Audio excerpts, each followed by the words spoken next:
X01. We've got him, Sarge. They've got him! They've got him! Yes.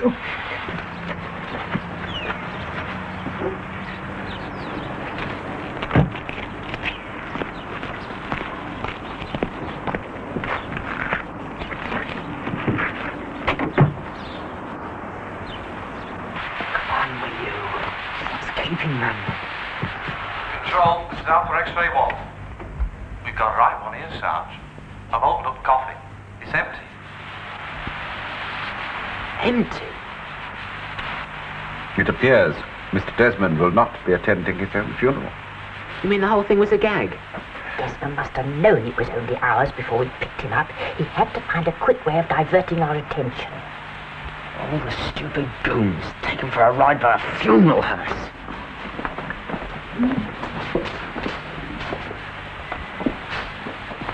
Mrs. Ruggles, would you be very kind and go along to that road, Walter, to see if you can find out anything? Yes, of course.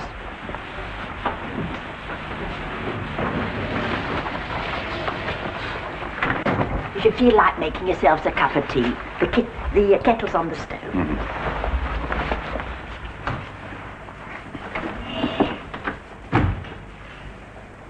Well, Marty, what about it? Tea. No, thanks. May exchange some sarsaparilla? No.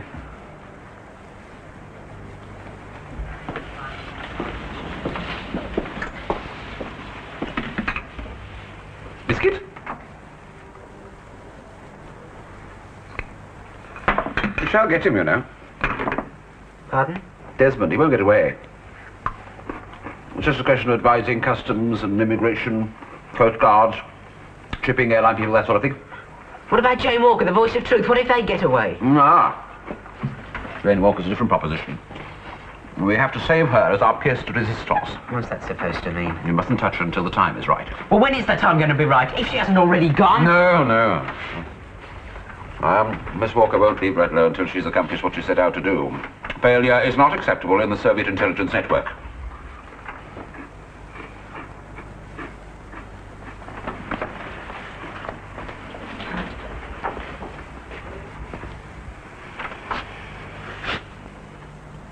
Oh, I don't know. None of this makes sense to me anymore. I've been a sitting target for every spy in Redlow. My old man's been locked up in Jug. I've been made to fail my A-levels.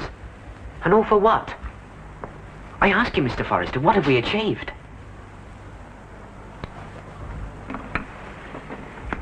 Go home, Martin. Forget all about this. Go home? Are you mad? Just for a day or two. I'll call you when I need you. Just like that? Even spies need a holiday from time to time, you know. You'll feel much better after a spot of relaxation. Honestly, Mr. Forrester, what do you take me for? An expectant mother? You've come out with all these glib phrases like relaxation and have a holiday. But this business is on my mind. I'm living with it, morning, noon and night. But what do you expect me to do? Read a book? Listen to the radio? You could talk to your father. I'm sure he'd welcome your company. My old man's had nothing to say to me for years. I've had nothing to say to him. Oh, yes, I know, it's a sad state of affairs, but there it is. Have you any idea what caused it, Martin? I don't know. Some kids get a really decent bloke for an old man, but I'm lumbered with this one. If I were you, I'd be grateful for what I've got. You see, I really didn't want to break the news to you like this, Mr. Clifford. But I only had the confirmation this morning from the examiner about Martin's A-levels. And he's failed them. You know? Well, everyone in the village knows. I wish I could explain it, Mr. Clifford. I really do. There wasn't a person in the school who wasn't absolutely convinced that Martin would sail through with flying colours. I just don't understand what's gone wrong. Well, what did you expect with all the freedom you allow kids in school today? They can wear their hair down to their ankles. Well, they don't even have to wear a school blazer any longer. Just dirty jeans and an old pullover. How can you expect them to take their studies seriously? I agree with you wholeheartedly, madam. But it doesn't alter the fact that the boy of Martin's intelligence has jeopardized his future so haphazardly. What do you want me to do about it? You're his teacher. And if you could talk to the boy, find out what's gone wrong. I've tried. He won't listen to me. It needs a father and son talk, I'm afraid. Don't you get a second chance? Depends on our new headmaster, Mr. Osborne. So I gather that his former master, Mr. Harvey, has put in a special recommendation. And what if I don't want to take my exams again? Martin, No, what a Martin, wicked we're thing talking- to say. You don't deserve people taking trouble over you. Well, everyone seems to have taken it for granted. I was desperate to get through my A-levels. But maybe I wasn't. Maybe I'm just content to take an ordinary job, like anyone else. If I thought that were true, Martin, I wouldn't have bothered to come here today. Mike, what a pleasant surprise. Come in. Thanks. I've been wanting to talk to you, Jane. You've been on my mind, rather, since the other night. The other night, I don't follow you. When I was here, I came to see you. Did you? What do you mean, did I? Jane, you know perfectly well.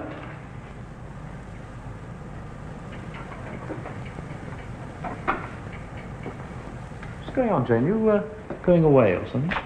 Well, of course I am. You knew that. Did I? I told you the other afternoon, the last day of term. You know very well I'm leaving Redlow. What's so mysterious, anyway? Mike, are you all right? Do you feel ill?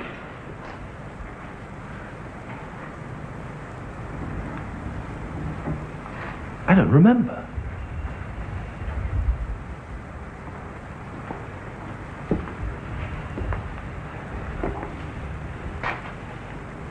It's uncanny. I don't remember one single thing about this room. Now, why? Why should you? You've never been here before.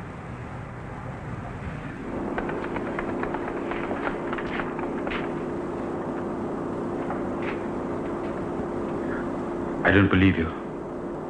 It's a trick. It must be. Why are you doing this for me? Don't think we've seen you in here before, have we, sir? I speak for the youth of today, the citizens of tomorrow. I am the voice of truth. Don't think we've seen you in here before, have we, sir? I know his work. Frankly, I'm convinced he can do better. None of this makes sense to me anymore. I ask you, Mr. Forrester, what have we achieved?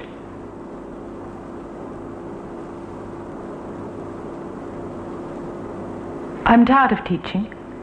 I'm going to try for something else. It's just a question of looking around for the right contact. The right contact. The right contact. The right contact.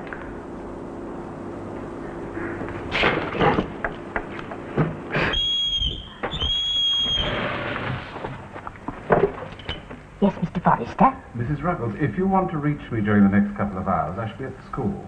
I'm going back for a chemistry lesson. A chemistry lesson? What are you cooking up there? It is quite extraordinary. I mean, it's like trying to remember what happened in a nightmare.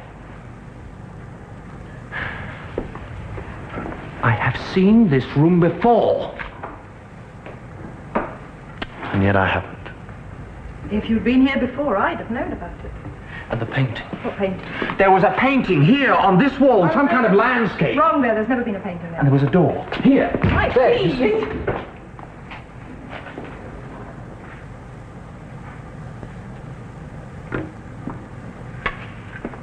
Satisfied?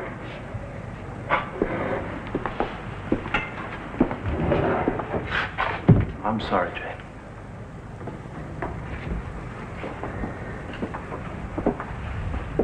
Oh, Jane. Tell me, is this really the last time that I'll see you? I hope not. Goodbye.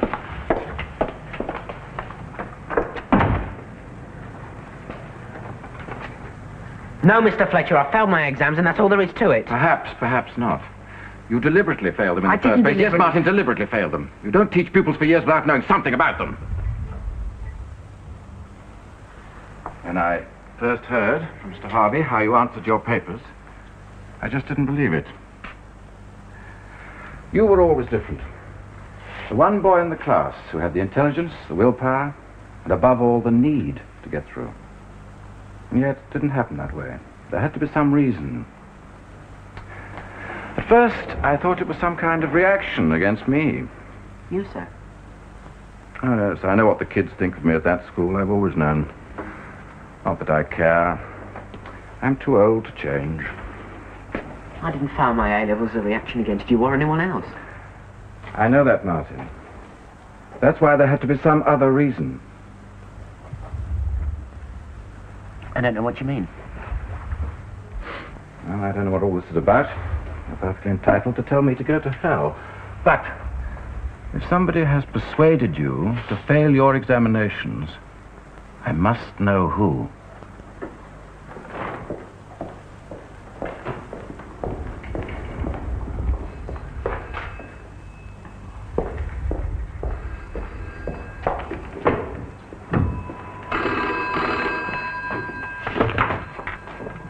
Redlow School. Osborne speaking. I have a message from Joanna for you. Jane Walker's just left Jackson's farm. She's travelling in a small minivan packed with equipment and boxes. Do you want me to alert Special Branch? Thank you very much. Will you do that, please?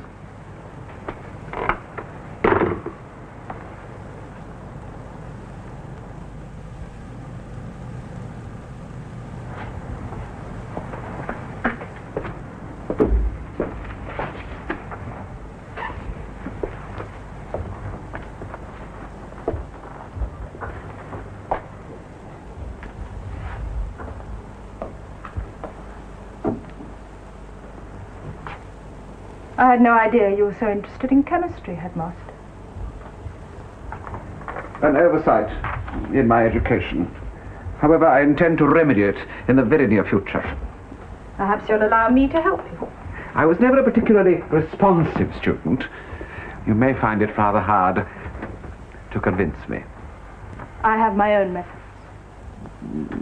It's very kind of you, Miss Walker, but it is rather late to teach an old dog new tricks.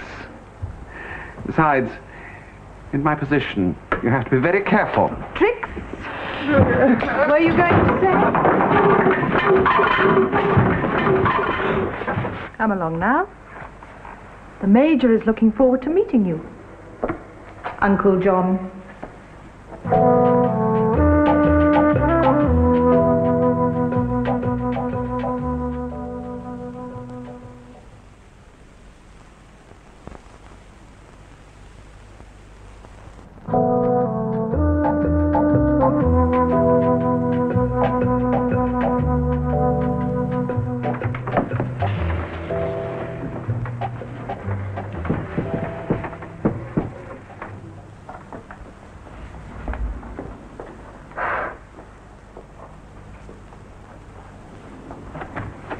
Mr. Forrester, and I want to word with him. No, he's not. He's been at the school most of the day. Why, what's happened? Oh, well, nothing's actually happened, but I think people are getting to know about him. What? Well, old Fletcher came to see me. He's found out someone persuaded me to fail my examinations. Well, what difference does it make? Well, he wants to know who and why I did it. And if he starts asking questions around the village, there could be real trouble. Apparently, him and Harvey suspect Mr. Osborne. Once they put two and two together... Stupid old goat. Why doesn't he mind his own business? Oh, no, I don't think it's Fletcher's fault. In a funny sort of a way, I think he was genuinely sorry when he heard I'd flunked my exams. He offered to help me if I wanted to try again. Help? Extra tuition in the evenings. I never knew school teachers had such kindly hearts. Matter of fact, I think I've been wrong about Fletcher. We all have. We had a rotten job to do when he took over from Mr. Brooks, and all we did was give him hell. When you think about it, the old goon's probably just as insecure as the rest of us. More so if he's got you lot to contend with. I must warn Mr. Forrester. There's nothing we can do until he contacts us. I've tried to ring him several times since this morning, but there's no reply. He must be out looking for Jane Walker. Jane Walker? She left Jackson's farmhouse hours ago. Special Branch are trying to get a lead on her. A lead on her? She's not got away? Well, she left the house in a minivan, but until 10 minutes ago, nothing had been seen of her, in or around the village. Vanished into thin air. Just like Desmond.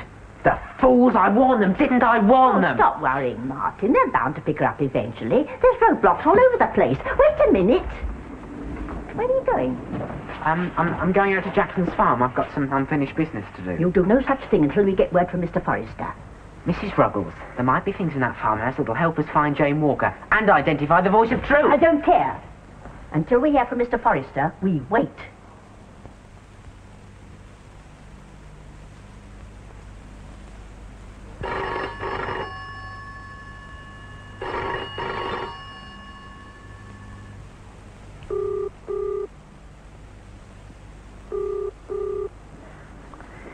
Still no reply.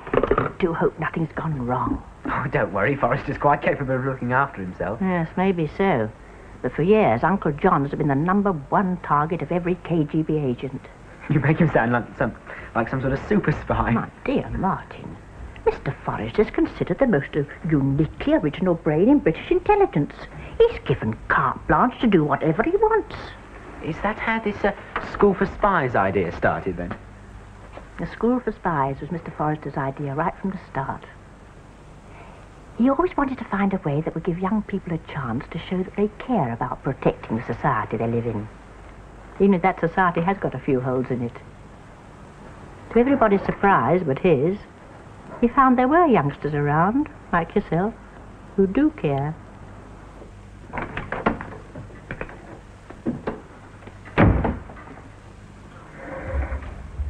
Oh, not again.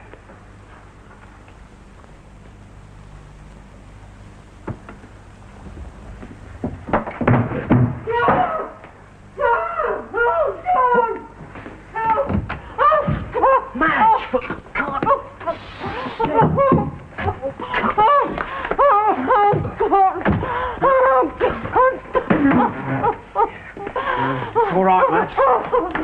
Don't cry now.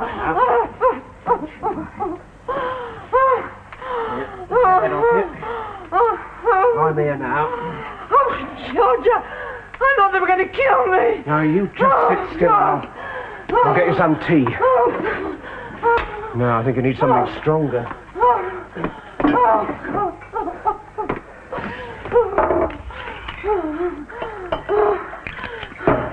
Here. Drink this will make you feel better. Oh, what is it? Whiskey, go on. Whiskey? I never touch alcohol. It's about time you did. Go on, drink it.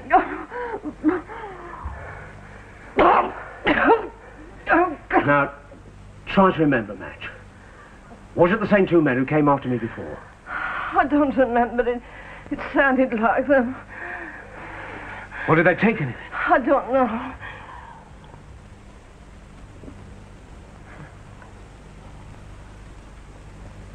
Yes, there was something. They were sorting around some of the photographs in Martin's cupboard over there.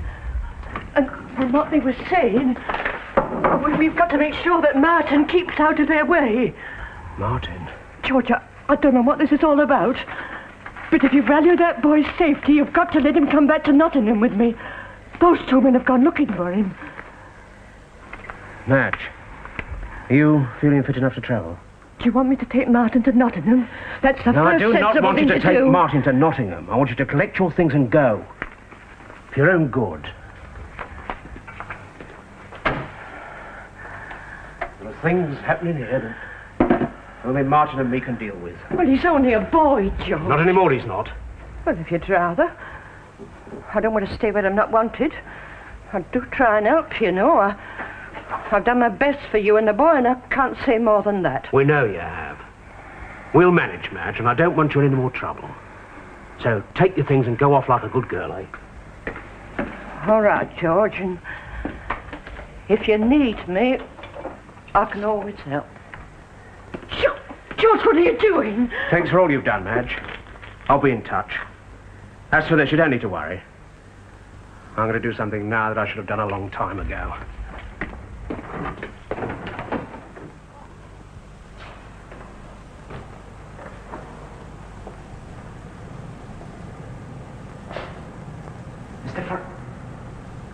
Mr. Osborne.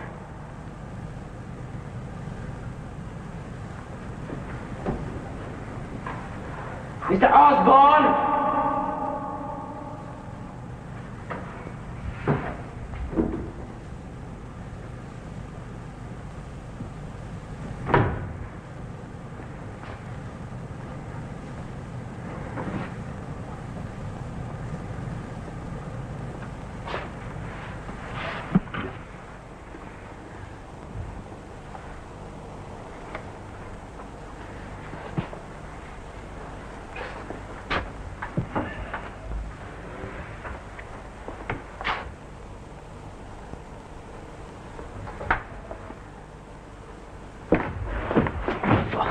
Harvey. What are you doing here, Martin, you nit? Oh, I was looking for Mr. Osborne. All right. You don't have to cover up any longer.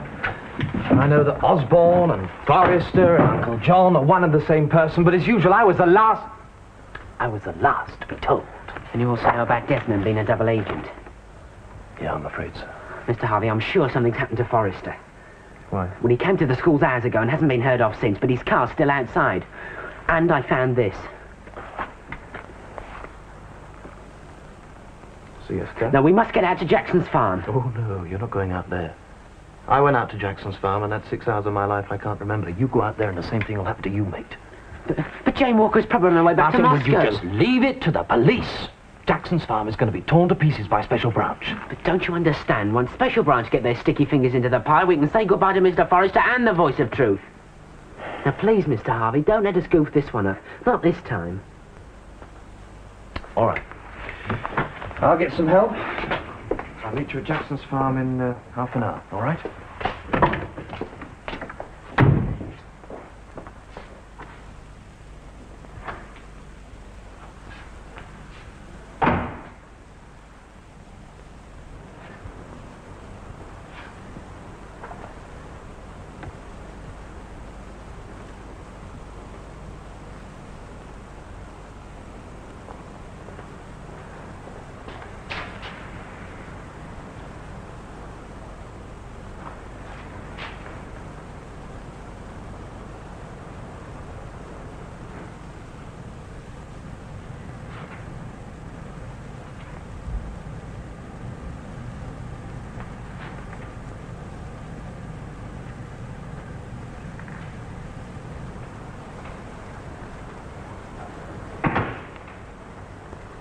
Mr. Harvey, I'm in here. It's empty now, but I'd say it was some sort of control.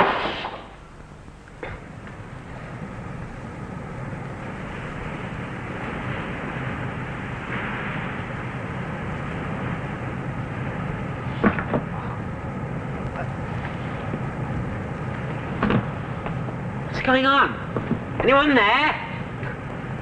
Do you mind not moving about? It's getting awfully claustrophobic down here. Forrester. Welcome aboard the Soviet Navy. I hope you brought your seasickness pills with you. By the look of things, we're going to need them.